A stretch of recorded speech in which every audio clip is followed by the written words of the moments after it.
Yeah, no, this is a good ass comic. Bloom County, Babylon: 5 Years of Basic Naughtiness by Berkeley Breffed. And there's some pretty funny comics in here, but you definitely would need some knowledge of the 80s to understand some of these.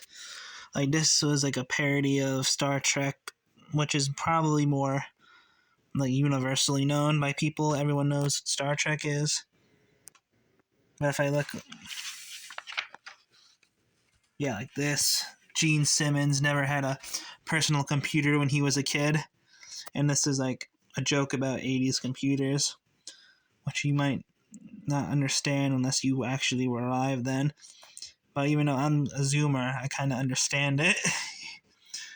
How do we know? We know because our own well-documented research has shown conclusively that a child who lacks his own personal computer during those early school years will very probably grow up to be a bass player in a heavy metal rock band who wears women's fishnet pantyhose and sticks his tongue down to his kneecaps just like Gene Simmons.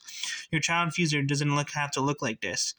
The Banana Junior 6000 self-portable personal computer system, completely with its original software, Banana Write, Banana Draw, Banana File, and Banana Manager, is just what your 4-year-old needs to complete in today's cutthroat world of high tech and high expectations. Yeah. Like, it's just like a joke about how computers will, like, how our kids are getting better with technology. I'm trying to find a really, like, one of my favorite comics. And here, yeah, is a, like, Pac-Man. Oh, this is really good. This is really good. Frazzled. The ugly and so sordid life and death and rebirth of Bill the Cat by Bob Woodward. This week's serialized installment, The Fall of a Giant. Sunday, September 9th, 1983, the comics page of the LA Herald Examiner, wedged between Hi and Lois and Ziggy. A limp cat lies nearly comatose. Bill had chosen the method most popular among today's superstars to deal with spectacular success. He melted his brain, and it shows him on the ground, probably like dead completely.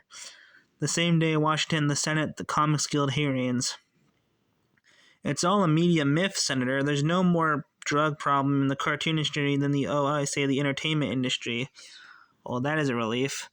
Later, sources close to Bill would anonymously recount the great cat's final sad days. One day he started chasing the girls around the pool with a pair of ice thongs, screaming, "Paria!" He was clearly out of control. Then he tossed off the swans into the jacuzzi. F never left the Bill into the mansion again. One night, Bill showed up about 4 a.m. at the West Hotel Balago. He was whacked a movie deal, just fell through, and he was upset, so he threw a cinder block through the window of my new BMW 533. Then the drink all my root beer, stole my medicine, and then overadmit I never saw him alive again. I'm very devastated about this. All I know is that right before he was killed, he told me that he believed he could come back in his second life as Shirley MacLaine. Yep, the drugs had clearly taken their toll, and don't use my name in this. Next week, the final 24 hours, and it's like a whole saga, like a whole 3-page like story about his death and rebirth. This one's pretty funny too. It's like about astrology, and it's like cursive writing to make it seem fancy. Back to the opening page. This is like about men's rights activism. That was like a big issue even back then. And then here's my favorites are like the election ones, because like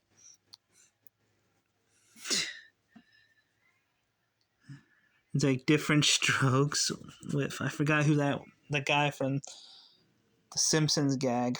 I forgot what his name was. I think that's him. Is it? I don't know, but or he's like the bodyguard. Is it Richard? Not Richard Perry. No, that's someone else. I'll have to look it up later. The name escapes me at the moment. And this has got a lot of like Ronald Reagan and Republican candidate seen here in 1959. Photo sharing a smoke and reminiscing with roommate and former frat Fidel Castro. That's a historical reference. And namely the Democratic candidate seen here in 1972 photoed with Madeline Murray O'Hare at the Up with Atheist banquet. That seems like a reference that a few people would get, and not everyone would understand. And there's like Bullwinkle.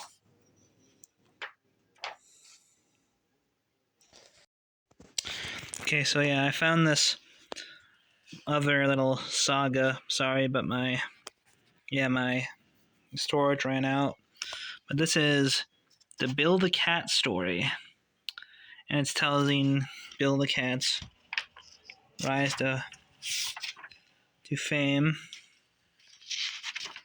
And Bill the Cat is a character who is like kind of just like a chaotic character. He can represent whatever the author wants him to represent. Like later on in the comic, he becomes a parody of Donald. He becomes his brain, because his body gets used, puts in the brain of Donald Trump. But I really want to take the time to tell you what Bloom County is about.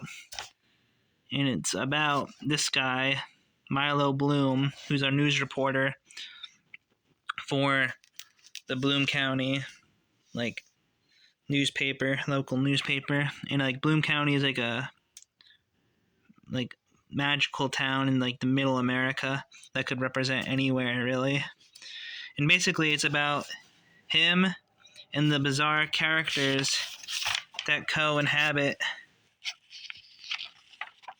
this world. Like, there's this he's a Michael Jackson parody, which that's pretty timeless. People still talk about Michael Jackson, but there's stuff here that many people probably won't remember. Or may seem a little dated. But, like, when it comes to the politics side, it gets a little dated. And this collection starts with a... Sorry, it's falling over. Little short story. The Great La Roche Toad Frog Massacre. And it's like, I guess, a war they have with, like, the frogs, or like communist frogs or whatever. Because this was the 80s, so it's the Cold War. And everyone's enemy was, like, the communists. Anyway, there is some great stuff in here, like we've before mentioned. Like, there's a Star Wars parody, because this is the 80s, which was right when Star Wars was about to end the original trilogy.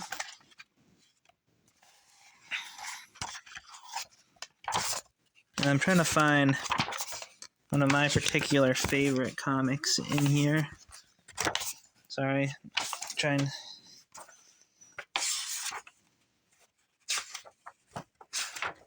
see it.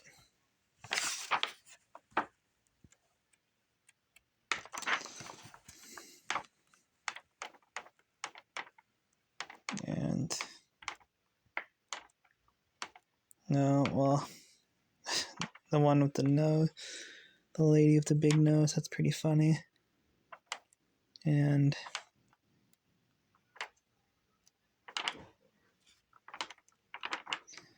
damn, I can't find it. I know it's in this collection.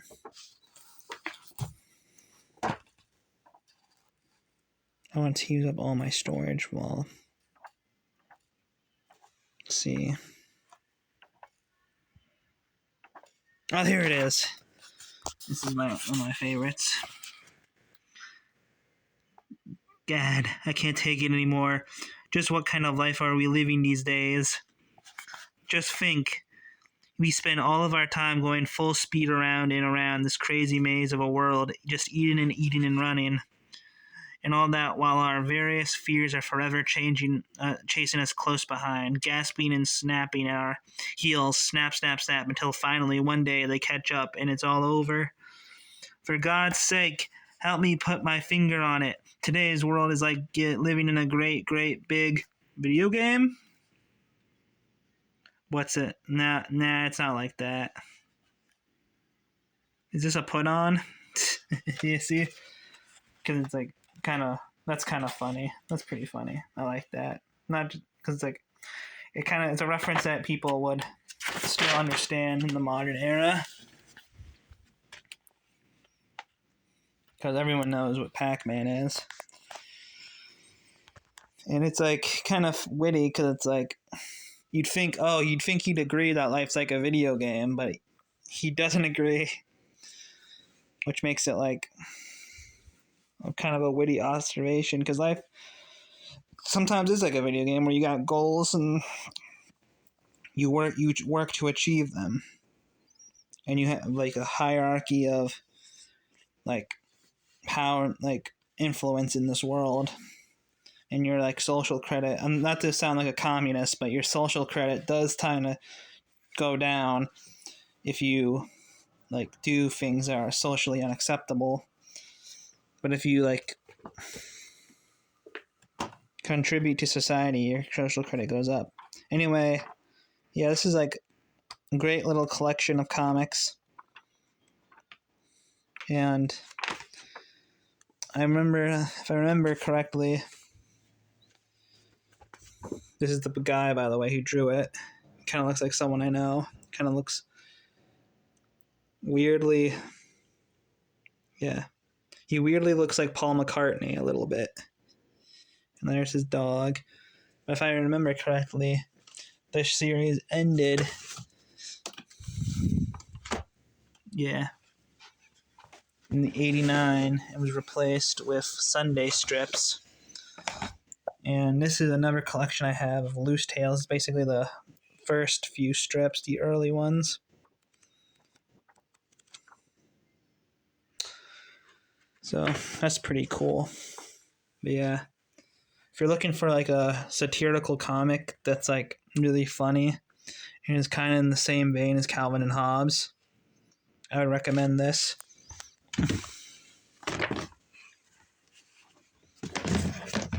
I have a few other comics I'd want to talk about.